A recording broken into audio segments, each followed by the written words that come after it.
बहुत देर जागा था, सोया हुआ है, ये जीवन की मंजिल पे छूटा है हमसे।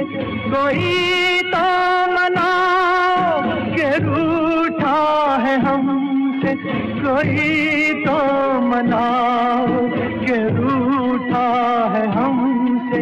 नजर मेरे बाबू को किसने लगाई, ये कैसी मोहब्बत, ये कैसी जुदाई।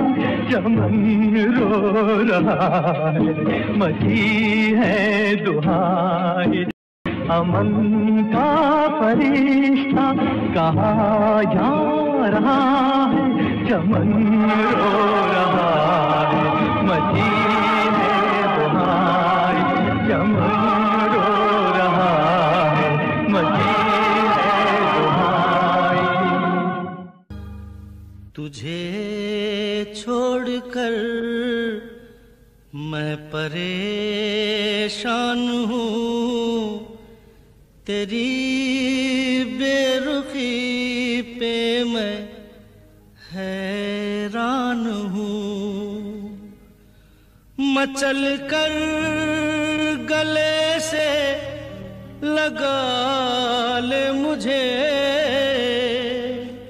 मैं रूठा हुआ हूँ, मना ले मुझे, मना ले मुझे। इतनी मिली ना सांसें,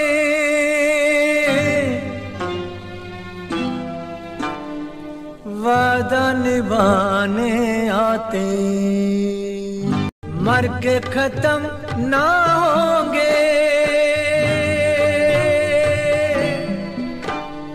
अपने ये रिश्ते नाते,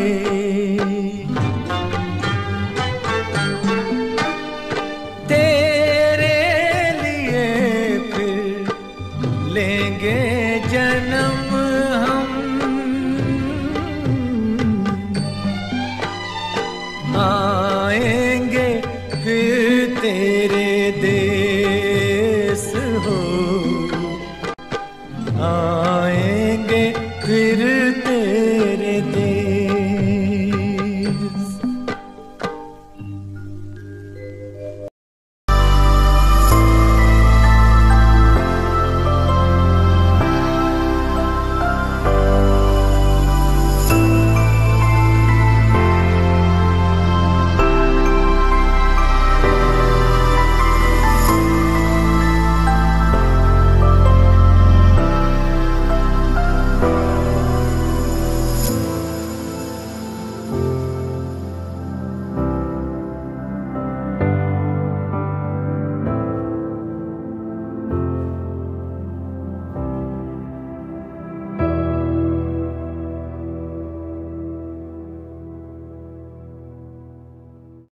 अभी ना जाओ छोड़कर, अभी ना जाओ छोड़कर, के दिल अभी भरा।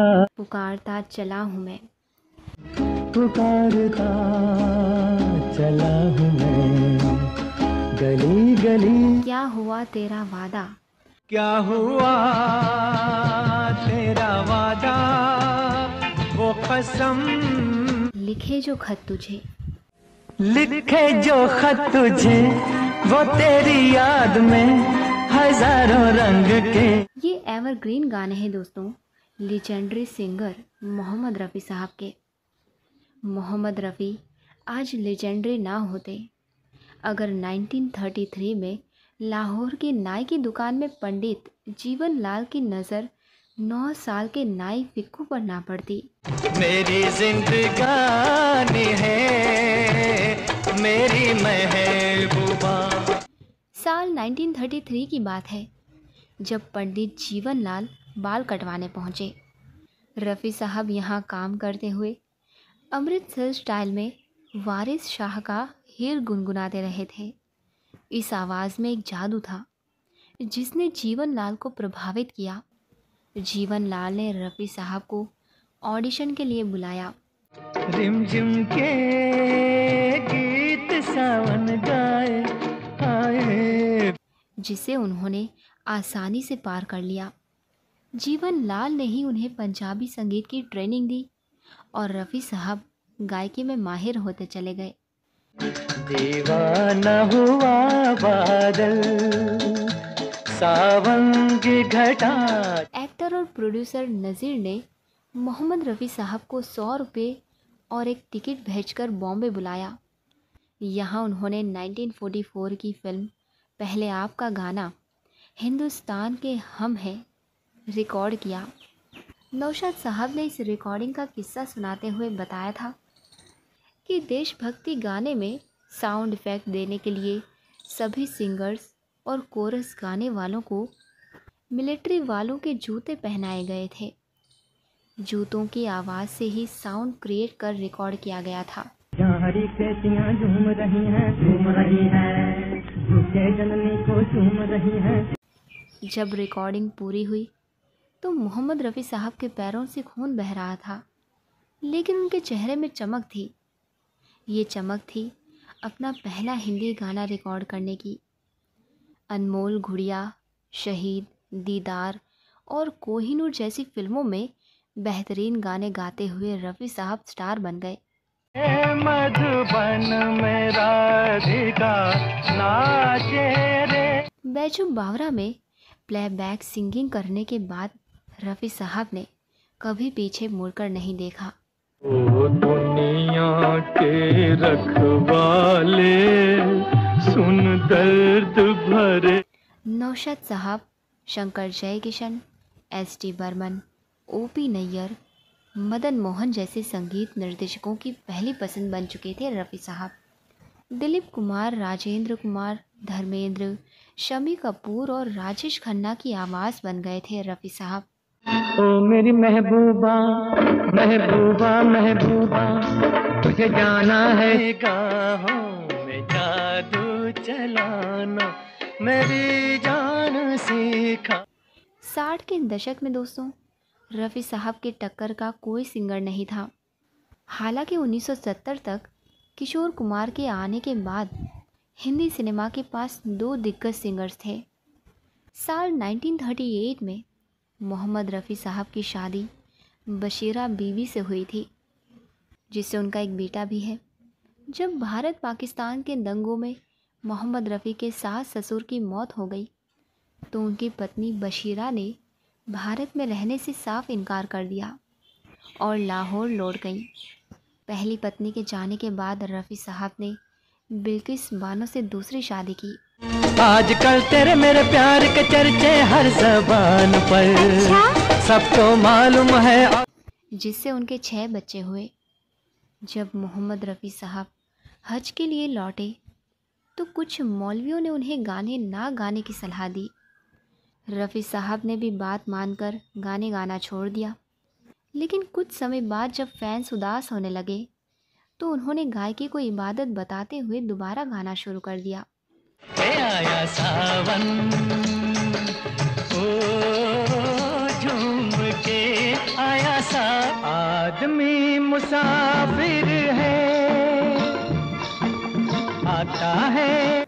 मोहम्मद रफ़ी के छोटे बेटे शाहिद की पत्नी फिरदौस ने अपने एक इंटरव्यू में बताया था कि मोहम्मद रफ़ी के कई फैंस ऐसे हैं जो उनकी कब्र पर आते हैं और मिट्टी उठा ले जाते हैं।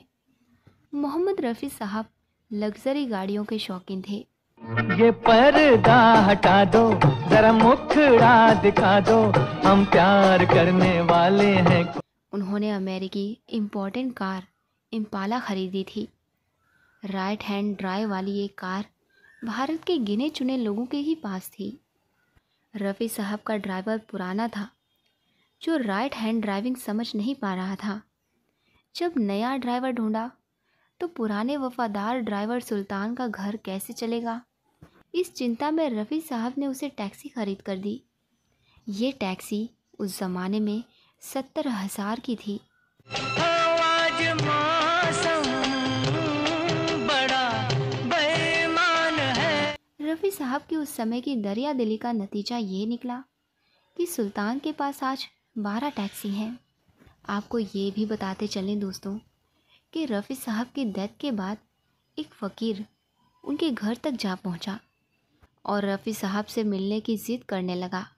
जब परिवार वालों ने फ़कीर को उठाकर वजह पूछी तो उसने बताया कि उसका घर चलाने के लिए रफ़ी साहब हर महीने कश्मीर खर्च भेजते थे। भूखे गरीब की यही दुआ है औलाद वालों। लेकिन कुछ महीनों से खर्च आना बंद हो गया है। रफ़ी साहब के सेक्रेटरी ने इस बात की पुष्टि करते हुए बताया कि रफ़ी साहब बिना किसी को बताए कई लोगों का घर चलाया करते थे। बायोग्राफी नौशाद नामा में रफ़ी साहब के जज्बे का एक किस्सा लिखा गया है। जो बात इस जगह है कहीं पर नहीं। उसमें लिखा गया है कि बैजू बावरा फिल्म के गाने ओ दुनिया के रखवाले में रफ़ी साहब को हाई स्केल में रिकॉर्डिंग करनी थी। इसके लिए रफ़ी साहब ने कई दिनों तक लगातार घंटों रियाज किया था। ओ दुनिया के रखवाले सुन दर्द। जब गाने की फाइनल रिकॉर्डिंग हुई तो रफ़ी साहब के गले से खून रिस रहा था।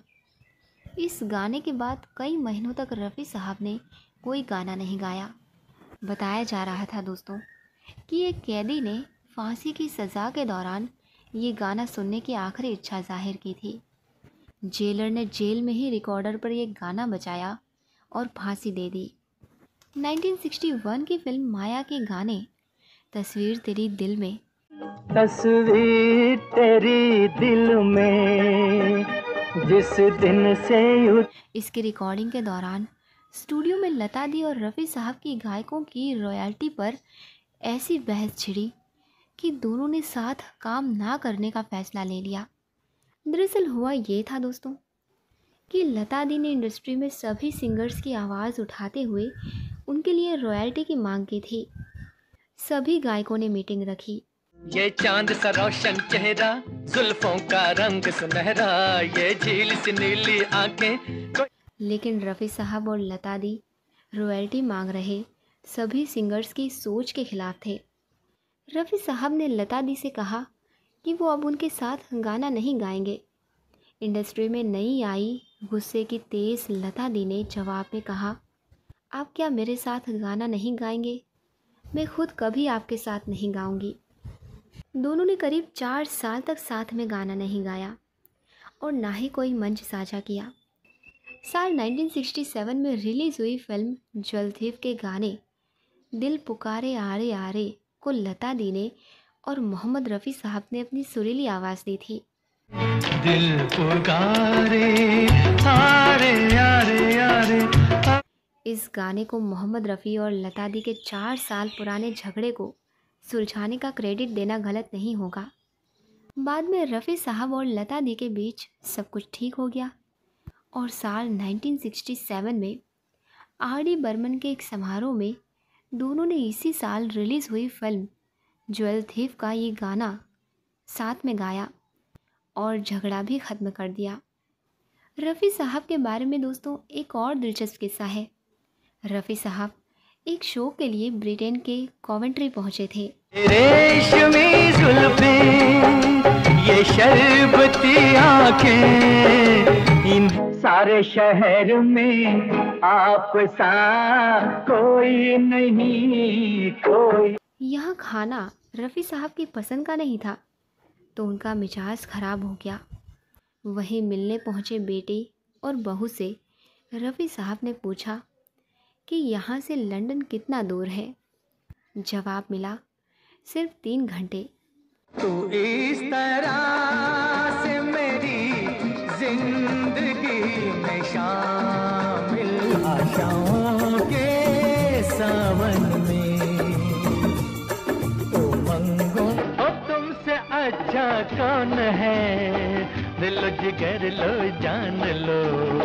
रफ़ी साहब ने तुरंत बेटी यास्मीन को कॉल किया और कहा, क्या तुम घंटे भर में दाल चावल और चटनी पका सकती हो? बात बनी तो रफ़ी साहब तुरंत गाड़ी से लंदन रवाना हो गए। भारतीय खाना खाया और दोबारा शाम 7 बजे तक ब्रिटेन लौट आए। तूने काजल लगाया दिन में रात हो गई। तुम मुझसे बात करती हो, यूं ही तुम मुझसे बात। लोगों को उनके अचानक होने का कारण जाना तो हर कोई हैरान रह गया। 31 जुलाई साल 1980 की रात करीब 10:30 बजे मोहम्मद रफ़ी साहब ने हार्ट अटैक से दम तोड़ दिया। अगली सुबह इन्हें जुहू के कब्रिस्तान में दफनाया गया। उनके जनाजे में करीब 10,000 से भी ज़्यादा लोग शामिल हुए थे। वही ज़िंदगी, वही मरहले, वही कारवां, वही रास्ते।